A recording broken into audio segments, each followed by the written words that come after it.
2010 онд үндэсний аюулгүй байдлын үүсэл баримтлал батлагдаад одоо 15 жил болж байгаа. За яг уу ер нь бол сүүлийн үед энэ бас нэг шинжлэх өөрчлөлт тухай яриа бол нэлээд явж байгаа. Яг тэр нөхцөл байдал аюулгүй байдлын энэ одоо ойлголт их өөрчлөгдөж байгаа. За энэ Орос Украиний асуудлаас болоод энэ дэлхийн нийтийн энэ өрсөлдөөн зүйд огтол хурцлал байдлаас болоод аюулгүй байдлын уламжтай ойлголт бол нэлээд шинжлэгдэж байна. Нөгөө талаасаа технологийн хурдтай өөрчлөлт нь бас энэ аюулгүй байдалтай холбоотой асуудлыг одоо цогцоор нь эргэж харах зайлшгүй шаардлагатай болж байна. Тэр бид нар нэгэнт 5 жилийн төлөвлөгөө ярьж байгаа учраас энэ аюулгүй байдал хийгээд түүнийг хангах эдийн засгийн орчин, хөрөнгө оруулалтын орчин, стратеги бодлого төр ч гэсэн бас бид цогцоор нь авч үзэх зайлшгүй шаардлагатай байх.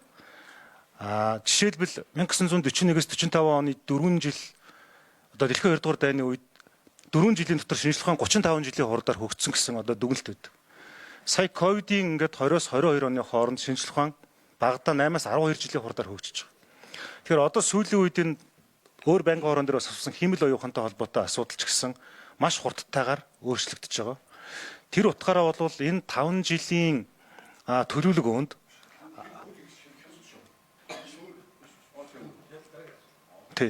5 жилийн төлөвлөгөөнд аюулгүй байдал түүнтэй холбоотойгоор энэ одоо хөрөнгө оруулалт энэ одоо эдийн засгийн орчин хөгжлийг тодорхойлохдоо ер нь одоо ямар яг зарим нь бол би нууцын зэрэгтэй шаардлагатай тийм бол бас хариулахгүй болно.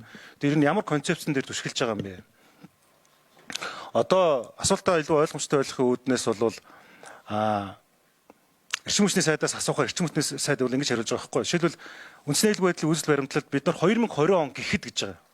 Шатхуунаа дотооддоо 100% хангадаг болчихно. Эрчим хүчээ бас 100% хангадаг болчихно гэсэн зорилго бид нар 10 жилийн хугацаатай тавиад тэрэндээ хүрч чадаагүй 5 жил өнгөрцөн явж байгаа.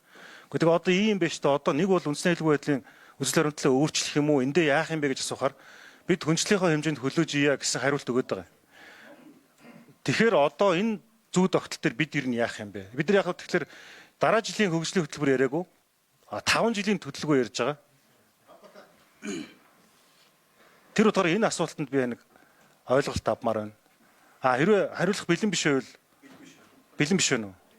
За тэгвэл энэ асуудлыг та энэ ажлын хэсгээр болон энэ зүйл дээр үзээч. Дараагийн зүйл дээр үзээч. Энэ айгүй нарийн зүйл байгаа юм шүү. Тэгээ холбогдох бас хөгжлийн сайд нь өөрөө байж байгаад мөн бас батлан хамгаалахын сайд нь байж байгаад энэ асуудлыг хариулуулах зүгээр. Би хэрэглэлийн сайд бол энэ асуултанд яг салбарын деталь юм асууж байгаа учраас бэлтгэлээ хангаж хариулсан дээр авах гэж бодож байна.